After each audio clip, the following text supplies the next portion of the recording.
ಓಂ ಅನವಸ್ಥಿತೇಃ ಅಸಂಭವಾಚ್ಚ ನೇತರಃ.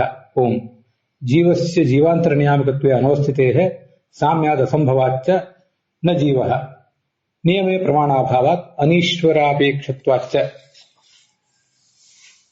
ಈ 17ನೇ ಸೂತ್ರಕ್ಕೆ ಸಂಬಂಧಿಸಿದಂತೆ ನಾವು ಈಗ ತತ್ವಪ್ರಕಾಶಿಕ ನೋಡ್ತಿದ್ದೇವೆ.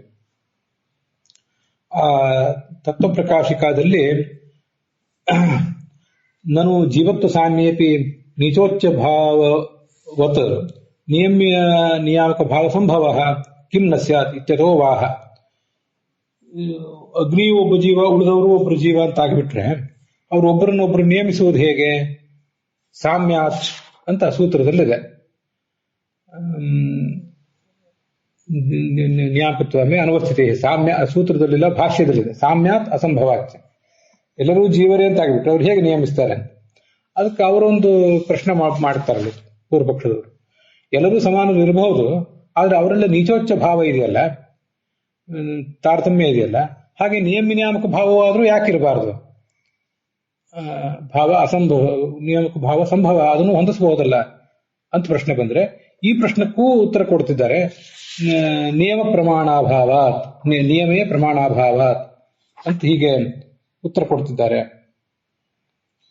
ಅಲ್ಲಿ ಆ ಥರ ನಿಯಮ ಮಾಡಲಿಕ್ಕೆ ಯಾವುದೇ ಪ್ರಮಾಣ ಇಲ್ಲ. ನಾವಾದರೆ ಅದರ ಪ್ರಮಾಣಗಳನ್ನು ಒಪ್ತೇವೆ, ನೀವು ಅದಕ್ಕೆ ಸಂಬಂಧಪಟ್ಟಂತಹ ಪ್ರಮಾಣಗಳನ್ನ ಒಪ್ಪಲಿಲ್ಲ ಅಂತ ಅದರ ತಾತ್ಪರ್ಯ. ಆಚಾರ್ಯ ಭಾಷ್ಯದಲ್ಲಿ ಹಾಗರ್ಥ. ಅದಕ್ಕೆ ನಿಯಮೇ ಪ್ರಮಾಣಾಭಾವಾತ್ ಅಂತ ಕೆಲವು ಕಡೆ ಇದೆ, ನಿಯಮ ಪ್ರಮಾಣಾಭಾವಾತ್ ಅಂತ ಇನ್ನು ಕೆಲವು ಕಡೆ ಇದೆ. ಪಾಠ ಆಚಾರ್ಯರ ಪಾಠವೇ ಆ ಥರ ಇದ್ದಂತಿದೆ. ಅದರಲ್ಲೇನು ಬಹಳ ವ್ಯತ್ಯಾಸ ಏನಿಲ್ಲ. ಎಲ್ಲರೂ ಒಬ್ಬ ಜೀವ ಇನ್ನೊಬ್ಬ ಜೀವನಿಗೆ ನಿಯಾಮಕ ಅಂತ ಆಗಿಬಿಟ್ರೆ ಅನವಸ್ಥಾ ಬರ್ತದೆ.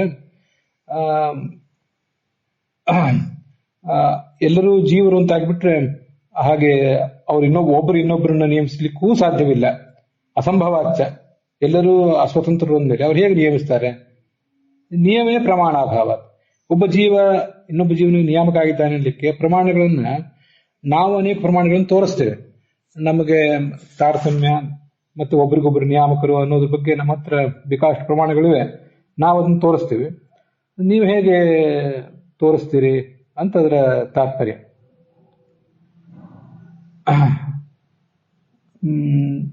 ತ್ವಯಾ ಈಶ್ವರ ಅನಭ್ಯುಪಗಮಾತ್, ಅದನ್ನೆಲ್ಲ ಈ ಹಿಂದೆ ನಾವು ನೋಡಿದ್ದೇವೆ. ನೀವು ಈಶ್ವರನನ್ನು ಒಪ್ಪಲಿಲ್ಲ, ಅದರಿಂದ ಬರೋದಿಲ್ಲ. ನಾವಾದ್ರೆ ಈಶ್ವರನನ್ನು ಒಪ್ತೇವೆ. ನಾವು ಒಪ್ತೀವಿ ಅಂತ ಆದ್ರೆ ಹಾಗಾದ್ರೆ ಅವನೇ ಈಶ್ವರನೇ ವಿಷ್ಣು ಅಂತ ಹೇಳ್ತೀವಿ. ಅದನ್ನು ಕೂಡ ಈ ಹಿಂದೆ ಬಂದಿದೆ. ನಿಯಮೇತಿ ಟೀಕಾದಲ್ಲಿ ನಿಯಾಮಕ ವಿಶೇಷೇ ಪ್ರಮಾಣಾಭಾವಾತ್ ನ ದೃಷ್ಟಾಂತ ಮಾತ್ರೇಣ ನಿಯಮ ನಿಯಾಮಕ ಭಾವ ಸಂಭವ ಇತ್ಯರ್ಥ. ಒಬ್ಬ ನಿರ್ದಿಷ್ಟ ವ್ಯಕ್ತಿ ನಿಯಾಮಕ ಆಗಿದ್ದಾನೆ ಅಂತನ್ನೋದಕ್ಕೆ ಏನು ಪ್ರಮಾಣ ನಿಮ್ಮಲ್ಲಿ ಇಲ್ಲ. ಹೀಗೆ ದೃಷ್ಟಾಂತ ನೀವು ಒಪ್ಪಿದಿರಲ್ಲ, ಹಾಗೆ ನಾವು ಒಪ್ತೀವಿ ಅಂತ ದೃಷ್ಟಾಂತ ಸುಮ್ಮನೆ ಕೊಟ್ಬಿಟ್ರೆ ಅದರಿಂದ ಏನ್ ನಿಯಮ ನಿಯಾಮಕ ಭಾವ ಸಿದ್ಧ ಆಗ್ತದೆ? ಹಾಗೆ ನಿಯಮ ನಿಯಾಮಕ ಭಾವ ಸಿದ್ಧ ಆಗೋದಿಲ್ಲ.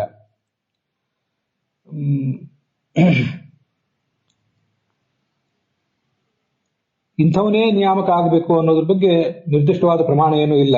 ಆದ್ರಿಂದ ದೃಷ್ಟಾಂತ ಮಾತ್ರ ಏನಂದ್ರೆ ಕೇವಲ ದೃಷ್ಟಾಂತದಿಂದ ನೀವು ಒಪ್ತಿರಲ್ಲ ದ್ವೈತಿಗಳು, ಹಾಗೆ ನಾವು ಒಪ್ತೀವಿ ಅಂತ ದೃಷ್ಟಾಂತ ಕೊಟ್ಬಿಟ್ಟು ಮಾತ್ರಕ್ಕೆ ಅದರಿಂದ ಏನೂ ಸಿದ್ಧ ಆಗೋದಿಲ್ಲ ಅಂತ ತಾತ್ಪರ್ಯ. ನಾನು ಭವತಾಪಿ ಅಜ್ಞಾದಿ ಜೀವಾನಾಂ ಜೀವಾಂತರ ನಿಯಾಮಕತ್ವ ಅಭ್ಯುಪಗಮಾತ್ ಕಥಂ ತದಸಂಭವ. ಅದಕ್ಕೆ ನಿಯಾಮಕ ಪ್ರಮಾಣ ಇಲ್ಲ ಅಂತ ನಾವು ಅಂದ್ವಲ್ಲ ಅವರಿಗೆ. ಅದಕ್ಕೆ ಅವರು ಮತ್ತೆ ನಾವು ಏನೇನು ಹೇಳ್ತೀವಿ ಅದನ್ನೆಲ್ಲ ಅವರು ಅಭ್ಯಾಸ ಮಾಡಿ ಪ್ರಶ್ನೆ ಕೇಳ್ತಿದ್ದಾರೆ, ಅಥವಾ ಶಿಷ್ಯರು ಪ್ರಶ್ನೆ ಕೇಳ್ತಿದ್ದಾರೆ ಅಂತ ತಿಳ್ಕೋಬೇಕು. ನೀವು ಕೂಡ ತತ್ವವಾದಿಗಳು, ವೈಷ್ಣವರು ಕೂಡ ಅಗ್ನಿ ಮೊದಲಾದ ಜೀವರು ಇನ್ನೊಬ್ಬ ಜೀವನಿಗೆ ನಿಯಾಮಕ ಆಗಿದ್ದಾರೆ ಅಂತ ಒಪ್ತಿರಲ್ಲ. ಒಪ್ಪಿಲ್ಲ, ನೀವು ಒಪ್ಪಿದ್ದೀರೋ ಇಲ್ಲೋ? ಮತ್ತೆ ಒಪ್ಪಿದ್ಮೇಲೆ ಅದಕ್ಕೆ ಪ್ರಮಾಣ ಇಲ್ಲ ಅಂತ ಹೇಗೆ ಹೇಳ್ತೀರಿ ಅಂತ ಪ್ರಶ್ನೆ ಬಂದ್ರೆ ಅದಕ್ಕೆ ಮತ್ತೆ ಅನೀಶ್ವರಾಪೇಕ್ಷತ್ವಾಚ್ಚ ಅಂತ ಉತ್ತರ ಕೊಟ್ಟಿದ್ದಾರೆ. ಅದಕ್ಕೆ ಅಲ್ಲಿ ಮುಂದೆ ಜಯತೀರ್ಥರ ಒಂದು ಉದಾಹರಣೆ ಒಂದು ದೃಷ್ಟಾಂತ ಕೊಟ್ಟಿದ್ದಾರೆ. ಪದ್ಮನಾಭ ತೀರ್ಥರು ಅದನ್ನೇ ಕೊಡ್ತಾರೆ ನೋಡಿ. ಒಬ್ಬ ಜೀವ, ಮೇಲಿನ ಜೀವ ಕೆಳಗಿನ ಜೀವನಿಗೆ ನಿಯಾಮಕ ಆಗ್ಬಹುದು, ಆ ಕೆಳಗಿನವನಿಗೆ ಇನ್ನೂ ಕೆಳಗಿನವನಿಗೆ ನಿಯಾಮಕ ಆಗ್ಬಹುದು. ಮೇಲಿನ ಜೀವ ತನಕ್ಕಿಂತ ಉತ್ತಮರಿಂದ ನಿಯಮನೂ ಆಗಬಹುದು, ಅದನ್ನೆಲ್ಲ ಒಪ್ಪೋಣ. ಆದ್ರೆ ಅದಕ್ಕೆಲ್ಲ ಇವರೆಲ್ಲರಿಗೂ ಸರ್ವೇಶ್ವರನಾಗಿ ಒಬ್ಬ ಇದ್ದಾನೆ ಮೇಲೆ, ಅವನಿರೋದ್ರಿಂದ ಎಲ್ಲ ನಡೀತದೆ. ನಿಮ್ಮಲ್ಲಿ ಸರ್ವೇಶ್ವರ ಇನ್ಯಾರಿಗಿಂತಲೂ ಮೇಲೆ ಇಲ್ವೋ ನ ತ್ವತ್ಸಮಃ ಅಸ್ತಿ ಅಭ್ಯರಿಕೋಪಿ ಅನ್ನೋ ರೀತಿಯಲ್ಲಿ ಸರ್ವೇಶ್ವರನಾದವನು ನೀವೆಲ್ಲಿ ಒಪ್ಪಿದ್ದೀರಿ? ನಾವು ಒಪ್ಪಿದ್ದೀವಿ, ಆದ್ರೆ ನಮಗೆ ನಡೀತದೆ. ಈ ಉದಾಹರಣೆಗೆ ಸತಿರಾಜ್ಞಿ, ಒಬ್ಬ ರಾಜ ಇದ್ರೆ ಅವನು ಮಂಡಲೇಶೆ, ಅವನು ಎಲ್ಲಾ ಭೂಮಂಡಲಕ್ಕೂ ಅಥವಾ ಒಂದು ಸಾಮ್ರಾಜ್ಯಕ್ಕೆ ಅಧಿಪತಿ. ಆವಾಗ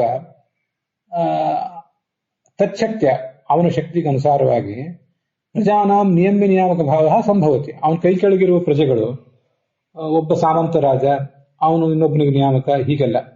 ಆ ಸಾಮಂತನಿಗಿಂತ ಇನ್ನೊಂದು ಬೇರೆ ಉದಾಹರಣೆ ನಾವು ಕೊಡಬೇಕು. ಈಗ ಒಬ್ಬ ರಾಜ, ಅವನ ಅಧೀನನಾಗಿ ಒಬ್ಬ ಅಧಿಕಾರಿ, ಅವನಿಗೆ ಅಧೀನನಾಗಿ ಮತ್ತೊಬ್ಬ ಅಧಿಕಾರಿ, ಒಂದು ಗ್ರಾಮದ ಲೆವೆಲಿನ ಅಧಿಕಾರಿ ಒಬ್ಬ, ಒಂದು 4-8 ಗ್ರಾಮಗಳ ಮುಖ್ಯಸ್ಥ ಅವನಕ್ಕಿಂತ ಮೇಲೆ ಇರ್ತಾನೆ, ಅವನಿಗಿಂತ ಒಬ್ಬ ಜಿಲ್ಲೆಗೆ ಅಧಿಕಾರಿಯಾಗಿರ್ತಾನೆ. ಇವತ್ತಿನ ಕಾಲದಲ್ಲಿ ಹೇಗೆ ಕಂಡು ಬರ್ತದಲ್ಲ ಅದೇ ತರ ಪ್ರಜಾನಾಮ ಅಂತಿದೆಯಲ್ಲ, ಪ್ರಜೆಗಳು ಅಂದ್ರೆ ಅಲ್ಲಿ ಕೇವಲ ಪ್ರಜೆಗಳು ಅಂತ ಅರ್ಥ ಮಾಡೋದಕ್ಕಿಂತ ಅಧಿಕಾರಿಗಳು ಅಂತ ಅರ್ಥ. ಪ್ರಜಾನಾಂ ನಿಯಮ್ಯ ನಿಯಾಮಕ ಭಾವ ಸಂಭವತಿ ನತು ಅರಾಜಕೆ ಲೋಕೆ. ಎಲ್ಲಾ ಕಡೆ ಪ್ರಜೆಗಳೇ ತುಂಬಿದ್ದಾರೆ, ಬರೇ ಅವ್ರಿಗೊಬ್ಬ ರಾಜನೇ ಇಲ್ಲ ಅಂತ ಆಗ್ಬಿಟ್ರೆ, ಅರಾಜಕ ಆಗಿಬಿಟ್ರೆ ಅವಾಗ ಅದಷ್ಟು ಸರಿಯಾಗೋದಿಲ್ಲ. ಆ ನಿಯಮ್ಯ ನಿಯಾಮಕ ಭಾವ ಅಂತ ಅನ್ನೋದು ಬರೋದು ಸಾಧ್ಯ ಇಲ್ಲ.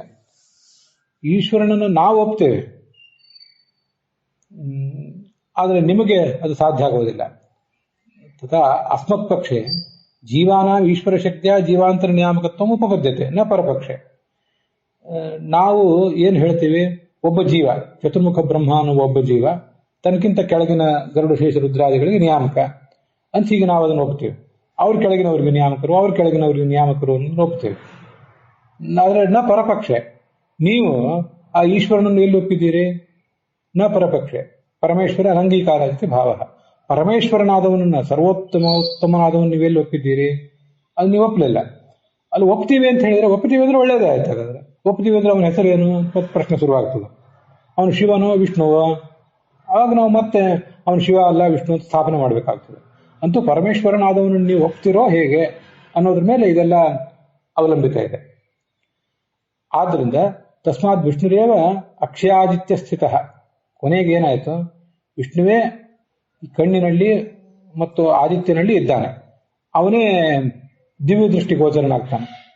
ಸುಮ್ಮನೆ ಕಣ್ಣಿನ ಯಾರ್ದೋ ಕಣ್ಣಿನಲ್ಲಿ ಏನೋ ನೋಡಿದಂತೆ ಅಲ್ಲ, ದಿವ್ಯ ದೃಷ್ಟಿ ಗೋಚರನಾಗ್ತಾನೆ, ಅಂದ್ರೆ ಅಪರೋಕ್ಷ ಜ್ಞಾನಕ್ಕೆ ವಿಷಯನಾಗ್ತಾನೆ. ಸಯೇವ ಆನಂದಮಯ ತಜ್ಞಾನಾದೇವ ಮೋಕ್ಷ ಇತಿ ಸಿದ್ಧಂ. ಅವನೇ ಆನಂದಮಯ. ಆನಂದಮಯಾಧಿಕರಣ ಅಂತ ಬಹಳ ಹಿಂದೆ ಏನು ಬಂದಿದೆಯಲ್ಲ, ಅದನ್ನ ಎಲ್ಲಾ ಕಡೆ ಅನ್ವಯ ಮಾಡಿ ನೋಡಬೇಕು ಅಂತ ತ್ರಿವಿಕ್ರಮ ಪಂಡಿತರು ಹೇಳಿದ್ರು, ಎಲ್ಲರೂ ಅದನ್ನೇ ಹೇಳ್ತಿದ್ದಾರೆ. ವಸ್ತುತಃ ಆನಂದಮಯಾಧಿಕರಣ ಮೊದಲಾದ ಕೆಲವು ಅಧಿಕರಣಗಳೇನು ಬಂದಿದೆಯಲ್ಲ, ಅಲ್ಲಿ ಆ ಒಂದು ಅಧಿಕರಣದಲ್ಲಿ ಸಕಲ ಶಾಸ್ತ್ರವನ್ನು ಹೇಳಿದಂಗೆ ಆಯ್ತು. ಇನ್ಯಾವ ಶಬ್ದವನ್ನು ಭಗವಂತನ ಸಮನ್ವಯಿಸಿ ತೋರಿಸಲೇಬೇಕಾಗಿಲ್ಲ. ಆದರೂ ಮಂದರಿಗೆ ಏನಾದರೂ ಮತ್ತೊಪ್ಪತ್ತು ಪ್ರಶ್ನೆ ಬಂದ್ರೆ ಆಗ ಆನಂದಮಯ ಮೊದಲಾದ ಶಬ್ದಗಳು ಬೇಕು ಅಂತ, ಅದರ ಆನಂದಮಯ ಅಧಿಕರಣ ಅಲ್ಲದೇನೆ ಇನ್ನೂ ಮುಂದಿನ ಅಧಿಕರಣಗಳು ಬೇಕು ಅಂತ. ಆದ್ರಿಂದ ಅವನನ್ನು ಆನಂದಮಯ ಸಾಧನೆ ಮಾಡುವುದು ಬಹಳ ಮುಖ್ಯ.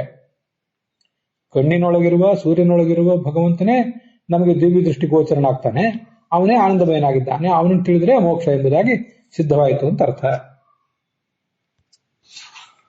ನಾವು ನಮ್ಮ ಸಿದ್ಧಾಂತವನ್ನು ಪ್ರತಿಪಾದನೆ ಮಾಡುವಾಗ ಜಯತೀರ್ಥರ ವಾಕ್ಯ ನೋಡಿದ್ದೀವಿ, ನಿಯಾಮಕ ವಿಶೇಷ ಪ್ರಮಾಣ ಅಭಾವಾತ್ ಅಂತ.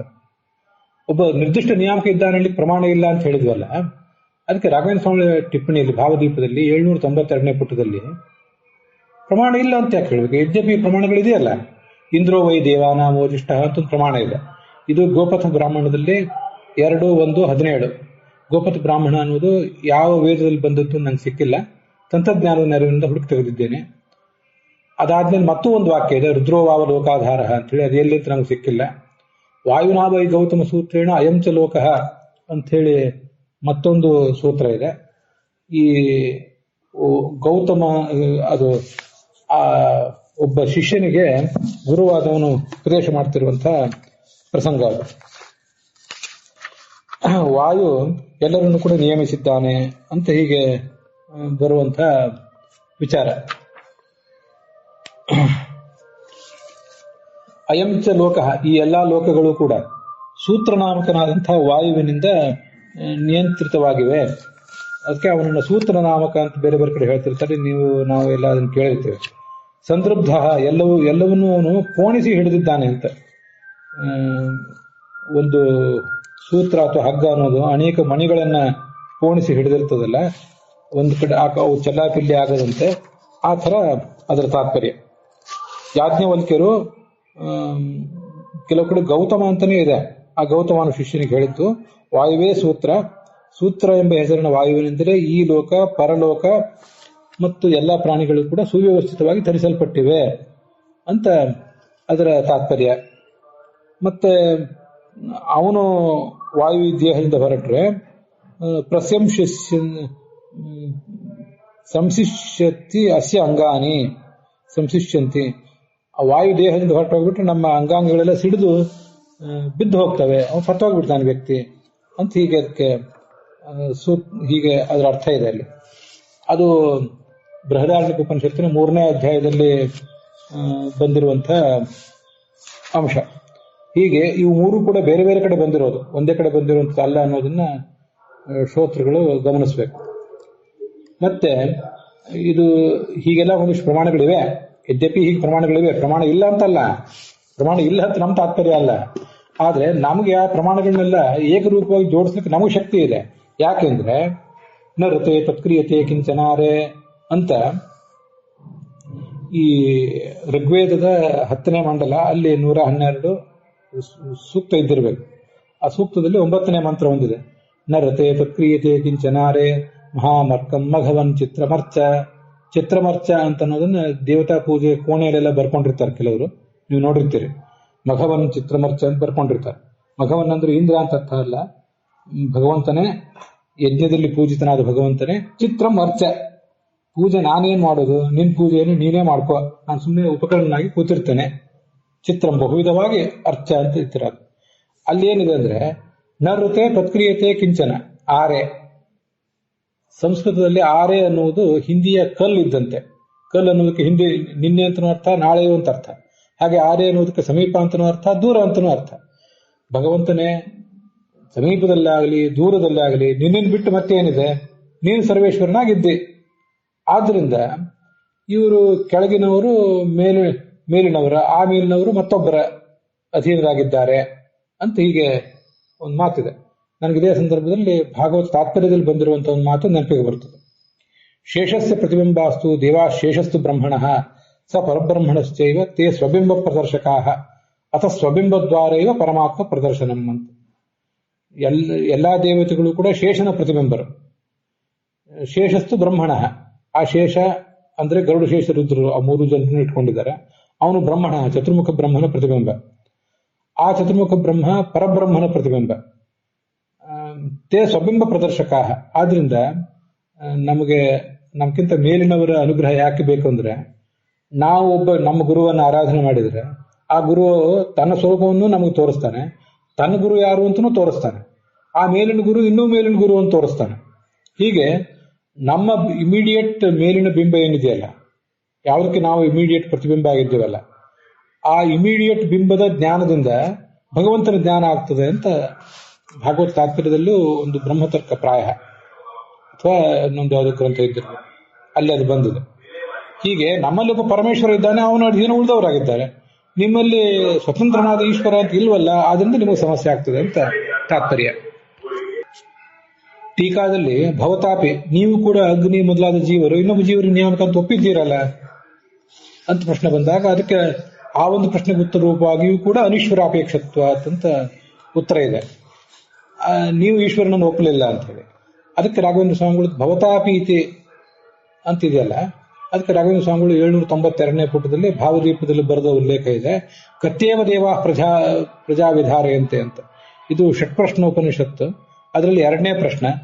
ಆ 2ನೇ ಪ್ರಶ್ನದಲ್ಲಿ ಭಾರ್ಗವ, ವೈದರ್ಭಿ ಭಾರ್ಗವ, ಭೃಗುವಿನ ಮಗ ವೈದರ್ಭಿ, ಅವನು ಪಿಪ್ಪಲಾದರನ್ನು ಪ್ರಶ್ನೆ ಮಾಡ್ತಾನೆ.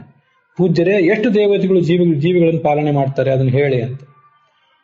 ಹೀಗೆ ಅಲ್ಲಿ ಒಂದ್ ಕಡೆ ಬಂದಿದೆ. ಇತ್ಯಾದಿ ಪ್ರಮಾಣ ಇದೆ.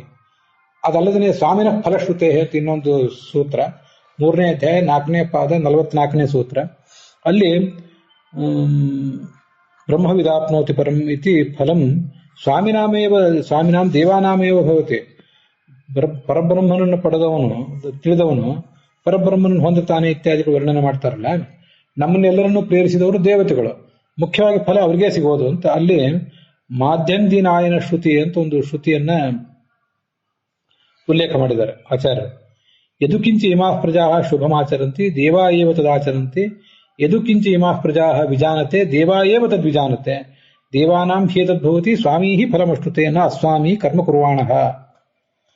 ಈಗ ನಮ್ಮಂತ ಪ್ರಜೆಗಳು ಏನಾದರೂ ಒಂದು ಶುಭ ಕರ್ಮ ಮಾಡ್ತೇವಲ್ಲ, ಅಂದ್ರೆ ಪುಣ್ಯಕರ್ಮ, ಪಾಠ ಪ್ರವಚನ ಇತ್ಯಾದಿಗಳು, ದೇವಾ ಏವ ತದಾಚರಂತೆ, ವಸ್ತುತಃ ನಮ್ಮ ಒಳಗಿದ್ದು ತತ್ವಾಭಿಮಾನಿ ದೇವತೆಗಳನ್ನು ಮಾಡಿಸಿದ್ದಾರೆ. ನಮಗೆ ಮಾಡಿದಂಥ, ನಮಗೆ ಉಪಕರಣರಾಗಿರುವಂತಹ ನಮಗೆ ಸ್ವಲ್ಪ ಅದರಿಂದ ಫಲ, ಒಳಗೆ ಮಾಡಿಸಿದವರಿಗೆ ಹೆಚ್ಚು ಫಲ ಇದೆ. ಎದು ಕಿಂಚ ಇಮಾ ಪ್ರಜಾ ವಿಜಾನತೆ, ನಮ್ಮಂಥವ್ರು ಏನೋ ಒಂದು ಶ್ರವಣ ಮನನ ಧ್ಯಾನ ಇತ್ಯಾದಿಗಳನ್ನು ಮಾಡ್ತೀವಲ್ಲ, ಒಳಗೆ ನಿಂತು ಮಾಡಿಸಿದಂತಹ ದೇವತೆಗಳಿಗೆ ಹೆಚ್ಚು ಫಲ, ನಮಗೆ ನಮ್ಮ ಯೋಗ್ಯತಾನುಸಾರವಾದ ಫಲ. ಅಂದ್ರೆ ಫಲ ಎಲ್ಲ ಅವ್ರಿಗೆ ಹೋದ್ರೆ ಮತ್ತೆ ನಮಗೆ ಅವ್ರ ಮುಕ್ತಿ ಹೇಗೆ ಅಂತ ಯಾರು ಪ್ರಶ್ನೆ ಕೇಳಬಾರ್ದು. ನಮಗೆ ಫಲ ಇದ್ದೇ ಇದೆ, ಫಲ ಇರೋದ್ರಿಂದಲೇ ನಾವು ಮುಕ್ತಿಗೆ ಹೋಗೋದು. ಆದ್ರೆ ಒಳಗೆ ನಿಂತು ನಮ್ಮನ್ನು ಪ್ರೇರಿಸಿದ್ರಿಂದ ಅವರಿಗೆ ಫಲ ಹೆಚ್ಚಷ್ಟೇ. ದೇವತೆಗಳದು ಮುಖ್ಯ ಪ್ರಾಣನವರೆಗೆ ಅದೊಂದು ಅವರ ಜವಾಬ್ದಾರಿ, ಅದು ಎಲ್ಲರಿಂದ ಮಾಡಿಸುವುದು. ಒಳಗೆ ನಿಂತು ಹಂಸ ಮಂತ್ರವನ್ನು ಜಪ ಮಾಡಿಸುವುದು, ಶ್ರವಣ ಮನನ ಧ್ಯಾನಾದಿಗಳನ್ನು ಮಾಡಿಸುವುದು, ಪೂಜೆ ಮಾಡಿಸುವುದು ಎಲ್ಲವೂ ಅವ್ರ ಜವಾಬ್ದಾರಿ. ಅವರ ಸಾಧನೆಯಲ್ಲಿ ಅದು ಸೇರಿಕೊಂಡಿದೆ. ನಮಗೂ ಫಲ ಸಿಕ್ಕೇ ಸಿಗ್ತದೆ, ಅದಕ್ಕಿಂತ ಹೆಚ್ಚು ಅವರಿಗೆ ಅಂತ ಅರ್ಥ. ಆದ್ರಿಂದ ಸ್ವಾಮಿ ಫಲಮಶ್ನುತೆ, ಸ್ವಾಮಿಗೆ ಹೆಚ್ಚು ಫಲ, ಅಸ್ವಾಮಿ ಅವನು ಭೃತ್ಯನಿಗೆ ಕಡಿಮೆ ಫಲ. ಅಲ್ಲೆಲ್ಲ ಸ್ವಾಮಿಗೆ ಫಲ, ಅಸ್ವಾಮಿಗೆ ಭೃತ್ಯನಾದವನಿಗಿಲ್ಲ ಅಂತ ಬಂದಿದೆ. ಅದರ ಸಾರಾಂಶ ನಾನು ಹೇಳಿದ್ದೇನೆ ಅಷ್ಟೇ. ಹೀಗೆ ವಿಕಾಸ ಸೂತ್ರಗಳಿಂದ ಮತ್ತು ಪ್ರಮಾಣಗಳಿಂದ ಸಿದ್ಧಾಂತಿಗಳಾದಂತಹ ನೀವು ಒಬ್ಬ ದೇವತೆ ಇನ್ನೊಬ್ಬ ದೇವತೆಗೆ ಅಧೀನ ಅಂತ ಒಪ್ಪೇ ಇದ್ದೀರಲ್ಲ ಅಂತಂದ್ರೆ, ಹೌದ್ರಿ ನಾವು ಒಪ್ಪಿದ್ದೀವಿ, ನಮಗೊಬ್ಬ ಪರಮೇಶ್ವರ ಇದ್ದಾನೆ, ನಿಮ್ಗೆ ಪರಮೇಶ್ವರ ಎಲ್ಲಿದ್ದಾನೆ ಅಂತ ಅದಕ್ಕೆ ಮುಂದೆ ಉತ್ತರ ಬಂದಿದೆ. ಯಥಾ ಸತಿರಾಜ್ಞೆ ಅಂತ, ಸತಿರಾಜ್ಞಿ ಅಂತ ಮುಂದೆ ಬಂದಿದೆ. ಇದಿಷ್ಟು ರಾಘವೇಂದ್ರ ಸ್ವಾಮಿ ಟಿಪ್ಪಣಿಯಲ್ಲಿ ನಾವು ನೋಡಬೇಕಾದಂತಹ ಅಂಶ. ಅಲ್ಲಿಗೆ ಇವತ್ತಿನ ಭಾಗ ಸಮಾಪ್ತ ಆಗಿದೆ.